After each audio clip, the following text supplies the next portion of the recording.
नमस्कार, मैं हूं आपके साथ वैशाली और आप देख रहे हैं खबर का सच। विश्व अल्जाइमर दिवस के मौके पर डॉक्टरों ने किया जागरूकता कार्यक्रम।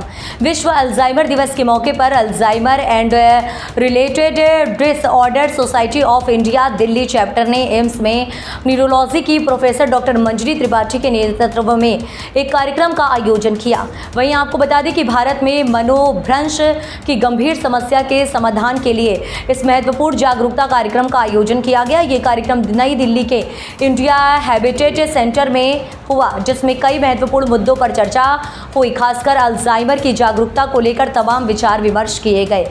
इस कार्यक्रम में प्रश्नोत्तर सत्र हुआ, जिसमें सवालों के जवाब बड़े ही सरलता के साथ दिए गए।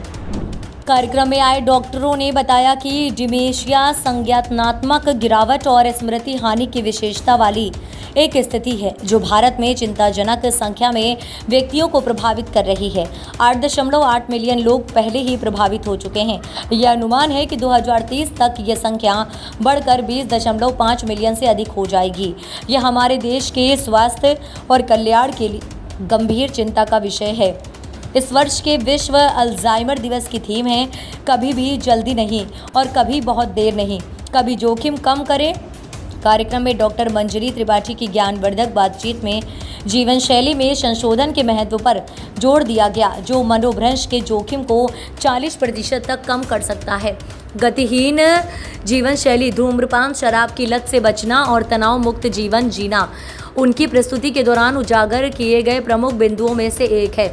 कार्यक्रम का मुख्य आकर्षण एवं शक्तिशाली नाटक, जिसने मनोभ्रंश से पीड़ित व्यक्तियों के लिए प्रभावी देखभाल के आवश्यक पहलुओं को संबोधित किया है। देखभाल के बारे में जागरूकता बढ़ाने से स्थिति से प्रभावित लोगों के जीवन की गुणवत्ता में उल्लेखनीय वृद्धि हो सकती है।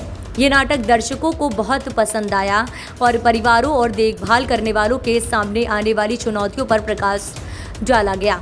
इस प्रभावशाली कार्यक्रम में स्वास्थ्य पेशेवरों, देखभाल करने वालों और संबंधित नागरिकों सहित 140 से अधिक उपस्थित लोगों की भागीदारी देखी गई। इसमें मनोभ्रंश संबंधित चुनौतियों से निपटने के लिए प्रतिबद्ध समुदाय को शिक्षित करने, संलग्न करने और बनाने के लिए एक मंच के रूप में कार्य किया। इस बढ़ते संकट से निपटने के लिए सरकार सहित सभी हितधारकों के ठोस प्रयासों की आवश्यकता है। ARDSI दिल्ली चैप्टर ने सरकार से मनोभ्रंश के लिए सक्रिय नीतियों को लागू करने, शीघ्र निदान कार्यक्रमों को प्रायोजित करने और प्रभावित व्यक्तियों और उनके परिवारों को आवश्यक सहायता प्रदान करने के लिए बड़े शहरों में देखभाल गृह स्थापित करने का आह्वान किया है। जी मैम, आज विश्व अल्जाइमर्स दिवस है और इस दिवस पे हम अल्जाइमर्स की बीमारी की जागरूकता करते हैं। ये बीमारी आम बीमारी है और वृद्धावस्था में होती है। इसमें याददाश्त की परेशानी आती है, सोचने समझने में, बोलने में, हिसाब किताब करने में या फिर रास्ता ढूंढने में परेशानी आती है। व्यवहार में भी बदलाव आता है। इस बीमारी को अगर हम जल्दी पकड़ें तो इसका इलाज संभव है और इस बीमारी को अगर हम प्रिवेंट करें प्रिवेंटिव स्ट्रैटेजी से तो बीमारी होगी ही नहीं। इसीलिए हमारा सबका यही सपना होना चाहिए कि it is never too early and it is never too late to start prevention for Alzheimer's dementia. Madam, कितनी उम्र से जो है ये याददाश्त चले जाते हैं, इसको लेकर आप लगातार जो है अवेयरनेस कर रही हैं और आज यहाँ पर काफ़ी लोग भी हैं, क्या है? देखिए, ये जो बीमारी है 50-55 साल के बाद शुरू हो सकती है और धीरे धीरे बढ़ती रहती है और लगभग 7 से 15 साल ये बीमारी चलती है और लास्ट स्टेज में मरीज़ बिस्तर पे होता है और दूसरों की निगरानी में ही उसको रहना पड़ता है। अगर याददाश्त नहीं या कोई परेशानी होती है, इसके लिए किस तरीके से न्यूरोलॉजी से संपर्क? बेस्ट है कि Alzheimer's disease related society of India Delhi chapter के हेल्पलाइन को कांटेक्ट करें। वो एम्स और RML में आपको सरकारी डॉक्टर का अपॉइंटमेंट दिलवाएंगे। हेल्पलाइन नंबर हमारे बोर्ड पे लगा हुआ है। मैं रेनू बोल रहा हूँ।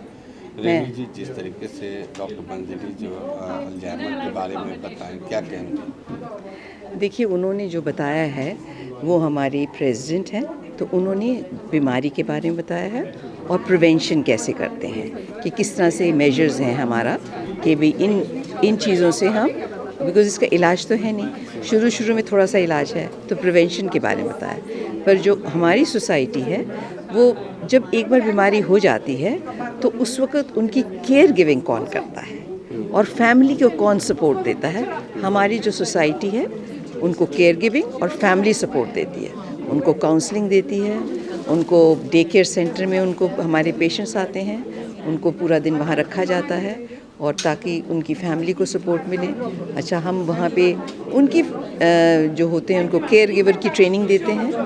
केयर गिवर का ट्रेनिंग का मतलब है कि उनके घर वाले, जैसे जो उनकी कोई बहू हो, बेटी हो, बेटा हो, जो उनका केयर गिवर हो, उनको हम बताते हैं कि किस तरह से फैमिली का इनका करना, पेशेंट का किस तरह से उनका ख्याल रखना है और काउंसलिंग करना है फैमिली, क्योंकि जो फैमिली वाले होते हैं उनको ये चीज़ समझ ही नहीं आती, वो तो बड़े परेशान हो जाते हैं कि भाई ये किस तरह से इनका देखभाल करें।